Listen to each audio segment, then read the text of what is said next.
किसने बड़ी कमाल की बात कहा है, बड़ी गौर से सुनिएगा कि एक संत थे और एक साहब। जैसे कि एक संत सिंपल साधारण कपड़े पहने हुए रहते हैं और एक साहब जैसे बड़े ऑफिसर्स बहुत ही अच्छे कपड़े पहन के आते हैं, सूट बूट में आते हैं ना।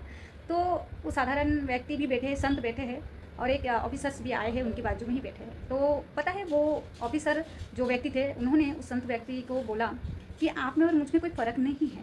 तो संत ने बोला कि उन्होंने देखा और फिर कुछ बोला नहीं। फिर उस व्यक्ति ने बोला, ऑफिसर उस व्यक्ति ने बोला कि दोनों में सिर्फ इतना ही फ़र्क है, कपड़े, और कुछ भी नहीं। तो फिर संत व्यक्ति ने फिर भी कुछ नहीं बोला।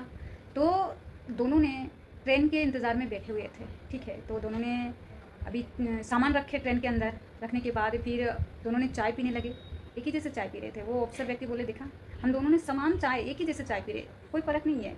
सब बोलते हुए बातचीत करते करते चाय पी लिए दोनों ने। जब ट्रेन छूट जाने लगा तो फिर ऑफिसर व्यक्ति दौड़ने लगे, भागने लगे। तो संत व्यक्ति ने उन्हें पकड़ लिया।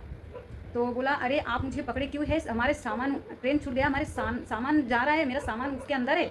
तो संत व्यक्ति बोला कि अभी भी कुछ समझ में नहीं आया क्या? तो फिर बोला उसको समझ में नहीं आया। तो फिर संत व्यक्ति बोले, अभी भी समझ में नहीं आया? संत व्यक्ति उसे, उस ऑफिसर व्यक्ति को पकड़ते हुए बार बार देखने लगे और हंसने भी लगे और ये बोलने लगे कि क्या तुम अभी भी नहीं समझ पाए?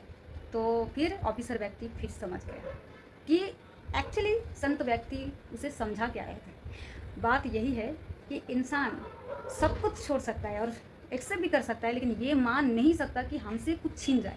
जो कि वो जो मोह होता है ना, हर एक चीज़ का, सामान का, वो वस्तु, भोजन, कपड़े, जैसे रिश्ते, सब कुछ चीज़ें की जो मोह हमारे अंदर आ जाता है ना, उसे हम छोड़ नहीं पाते हैं, है ना। तो वही संत व्यक्ति बोले, सिर्फ कपड़े देखने से या साथ बैठने से ये नहीं हो जाता कि हम एक ही जैसे हैं। नहीं, एक संत व्यक्ति बिना झिझक के निस्वार्थ सब कुछ छोड़ सकता है, सब कुछ। लेकिन एक व्यक्ति सांसारिक रूप में रह के वो कुछ नहीं छोड़ सकता, कुछ नहीं। उसके पास सब कुछ होते हुए भी वो कुछ छोड़ नहीं सकता है। तो यही फ़र्क है कि जीवन में सब कुछ छोड़ना ज़रूरी हो जाता है। अगर हम भगवान के लिए कुछ छोड़ ही नहीं पा रहे और भगवान को मानते भी है और हम बोलते हैं कि हम हर किसी को बोलते हैं कि हम समान हैं, समान नहीं होते हैं। कभी कभी हमारे सोच भी अलग होते हैं।